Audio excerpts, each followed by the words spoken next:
Então, são agora 7 horas e 30 minutos, eu vou falar apenas por 10 minutinhos, tá, pessoal? Nós estamos falando sobre o Manipura Chakra, que é o plexo solar, né? Esse chakra, ele é regido pelo Sol, né? Que o princípio é o elemento fogo. Então,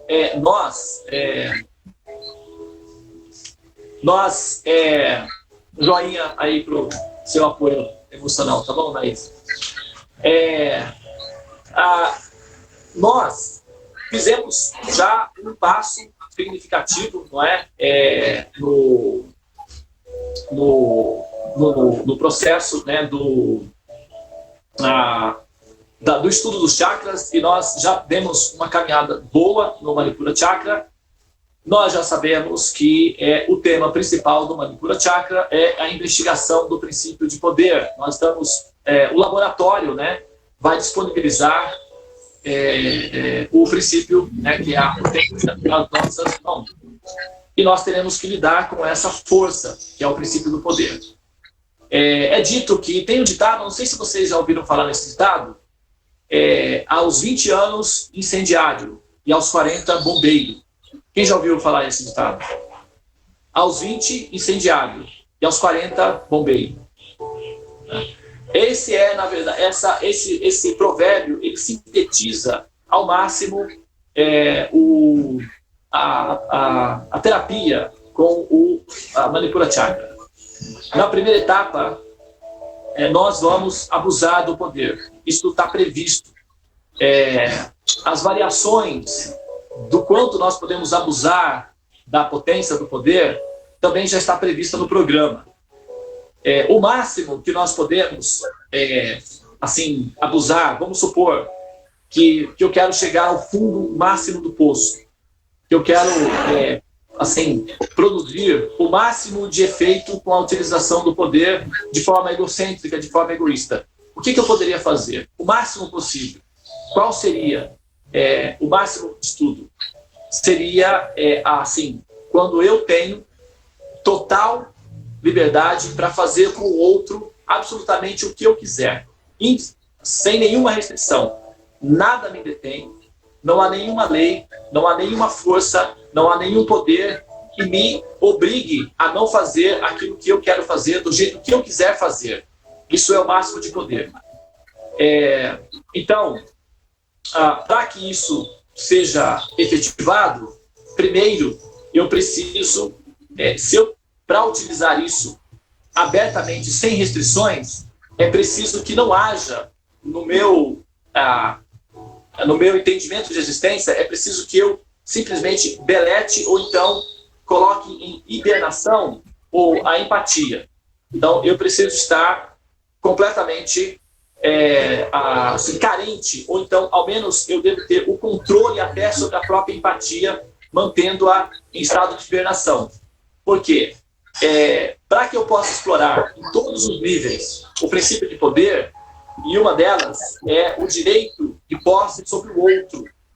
Então, na medida em que eu posso dominar o outro e fazer com o outro aquilo que eu mesmo desejar, da forma que eu desejar, então, se eu não tiver empatia pelo outro, então eu estarei, tecnicamente falando, teoricamente falando, livre das regras e regulações, e eu posso, então, fazer com o outro aquilo que eu desejar. Ou, eu estou falando, um outro pode ser um indivíduo, ou então pode ser um grupo, ou pode ser toda a humanidade. Né? O máximo de poder que alguém poderia concentrar nas mãos é ser o senhor de toda a humanidade, o imperador de todos os seres humanos, o controlador de todas as nações, de todos os países, de todos os governos. Muitos tentaram isso, né? O Gengis Khan, o Alexandre, o César, o Hitler, o Stalin. O Trump não, porque, né, o pessoal lá meio que corta as asinhas dele. Mas o pessoal, todo mundo tenta fazer isso de uma forma ou outra, né? E aí é aquela história. Se você junta várias pessoas pensando dessa forma, então aí você tem os impérios. Aí tem o Império Alemão, o Império Húngaro, Austríaco, o Império Russo, o Império... Os impérios, na verdade, são a aglomeração de alunos, né, de estudantes, de almas condicionadas, lidando com o princípio do poder, e, enfim, manipulando essa potência. E aí o que acontece é que eles vão num ciclo biológico previsível, que será a tentativa de controlar o outro. E nesse processo, como todos possuem essas mesmas, digamos, impulsos biológicos, o outro também vai querer controlar esse daqui. E o resultado é aquilo que nós já conhecemos nos processos históricos, que são os embates políticos e os embates de força, o que nós chamamos de guerra. As guerras acontecem como consequência da terapia que está em andamento, que é o processo de aprendizagem para lidar com o princípio que é a potência do poder. Agora, quando essa potência ela perde toda a sua, digamos, a sua noção de moral, então nós temos aí a violência indiscriminada, a crueldade, não é? A aberração da crueldade. E com isso nós temos aquilo que nós chamamos de assassinos ou serial killers, né? Assassinos em massa, assassinos em séries. Um serial killer, eu não quero assim causar náusea, né, aqui, mas eu preciso mencionar pelo menos um exemplo. Um sequestrador de uma criança, por exemplo, que vai estuprá-la e vai matá-la depois.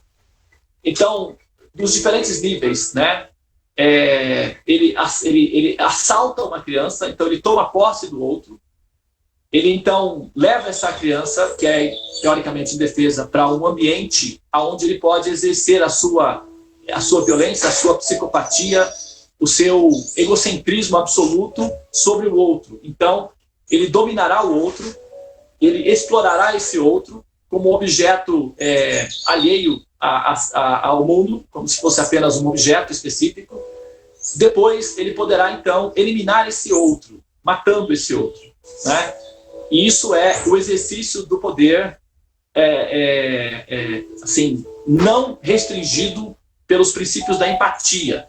Então, ele simplesmente está com o egoísmo absoluto em ação. Agora, se isso quiser chegar ao extremo, então esse assassino, esse outro egocêntrico absoluto, ele ainda pode, após matar o outro, ele pode também devorá-lo, que é o que acontece com alguns psicopatas. Eles assaltam as crianças, sequestram elas, levam para locais que são locais aterrorizantes, estupram, matam essas crianças e, eventualmente, eles se alimentam delas, cozinhando elas realmente e comendo, né, essas crianças. Eles são o máximo possível do exercício do poder que um ser individual pode alcançar. É cruel, mas isso acontece, né? Eu estou estudando esse assunto já há algum tempo e isso realmente acontece. Tem alguns casos, é assim, né? Então, isso é o máximo que uma pessoa pode fazer. Agora, também dá para incrementar isso, e alguns psicopatas conseguem isso ainda, produzindo, antes de devorar o outro, produzindo torturas psicológicas e físicas. Porque eles conseguem, daí, uma sensação de prazer, um êxtase. Inclusive, um dos psicopatas deu uma entrevista, ele dizia o seguinte: quando eu estava torturando as minhas vítimas, e quando eu estava devorando elas, a sensação que eu tinha é de que eu era Deus. Eu sentia uma emoção tão profunda que é como se eu fosse Deus. E eu não entendi exatamente por que aquilo produzia uma sensação tão, assim, como droga, um êxtase em mim. Mas eu sentia essa sensação. E eu não conseguia parar de desejar essa sensação. Por isso eu continuava matando e devorando. Mas é assim mesmo. Quando o máximo do exercício do egocentrismo e do poder se combinam no único ser, aí onde ele pode chegar, né? Eu poderia citar alguns outros detalhes para que esse processo pudesse ser ainda mais aprofundado, mas eu acho que está bom, né? Estou vendo a expressão de vocês aí, que eu acho que já é suficiente, né? Imagina estudar esses casos variados. Então, o tema, sim. Então, veja bem, mas isso é o que acontece, tá? Eles chegam até esse ponto. Isso é o máximo que um ser pode fazer. O máximo. Mais do que isso não tem. Não existe. Em termos de violência e de poder. Quando o ser chega nesse ponto, ele é considerado um psicopata. Um psicopata esquizofrênico, e alguns chamam isso de mentes diabólicas, né? Inclusive o canal que eu estou estudando, ele menciona muito esse termo, né? Mentes diabólicas. Então, quando o ser chega nesse ponto, ele tem uma mente diabólica, que é o que nós entendemos como o Satã, né? O máximo da escuridão, o diabo, né? E isso é o máximo do contrário do absoluto, que nós entendemos como sendo Deus, que é o princípio do outro lado, é a compaixão, a ternura, o amor ao próximo. Então nós temos aí duas realidades bem assim distintas uma da outra. Felizmente, nós nós temos a capacidade de aprender com os erros dos outros. E aí nós não precisamos necessariamente, todos nós, chegarmos a esse limite extremo de ignorância para entender que isso daí não é legal. Alguns apenas que descem até o fundo absoluto da escuridão para se tornarem vermes existenciais e serem exemplos de como é que não se deve cometer esse tipo de erro, né? Até então, ao ver a capacidade de estupidez e de ignorância que um ser pode chegar, nós nos sentimos repulsão por isso. E esse sentimento de repulsão é um sistema de segurança que nós temos para impedir que nós precisemos chegar até esse nível, para entender que isso não é legal.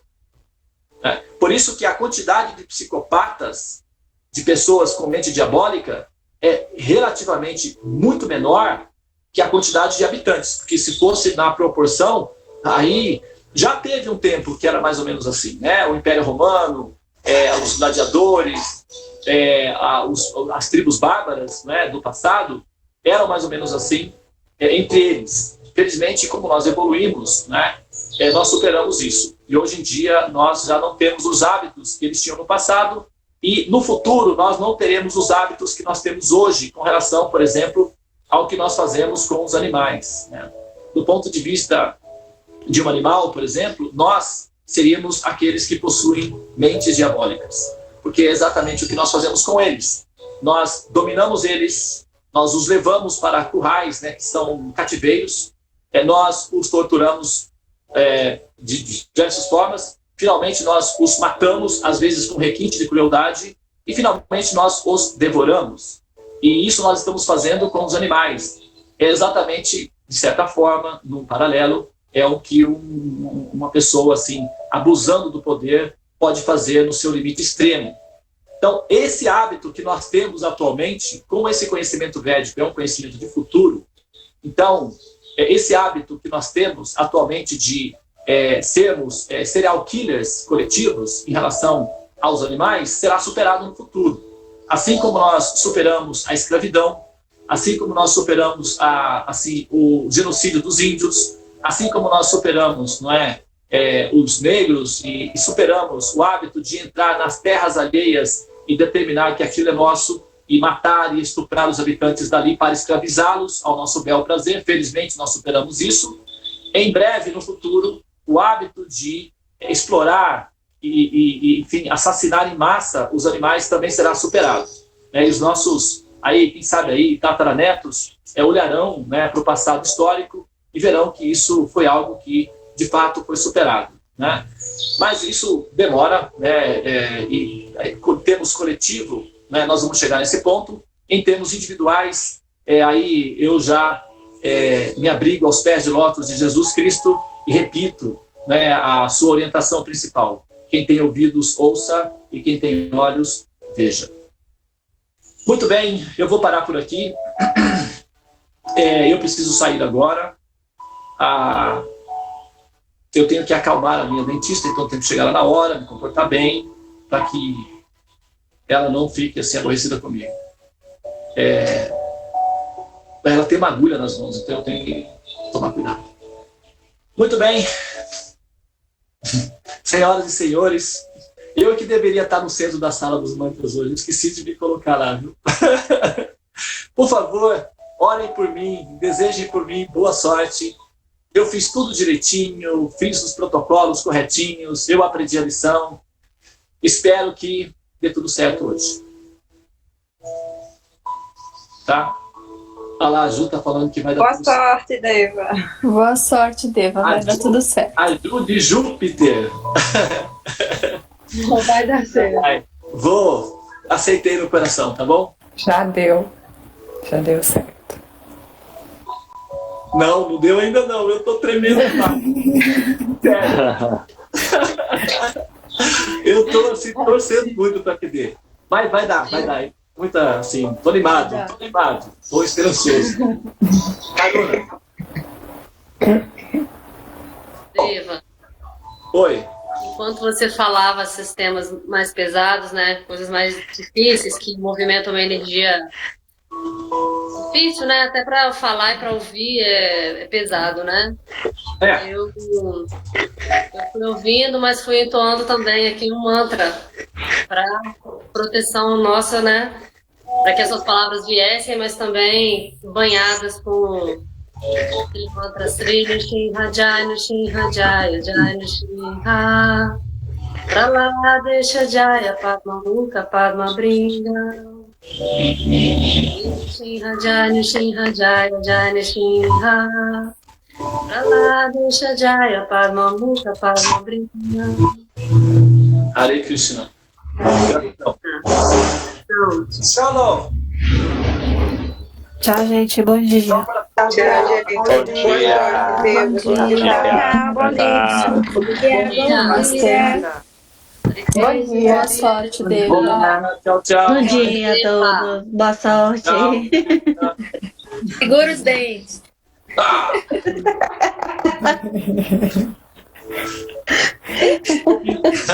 Isso, riam para não chorar. Bom dia, gente. Tchau. Bom dia. Iluminado para vocês. Hare Krishna. Hare Krishna.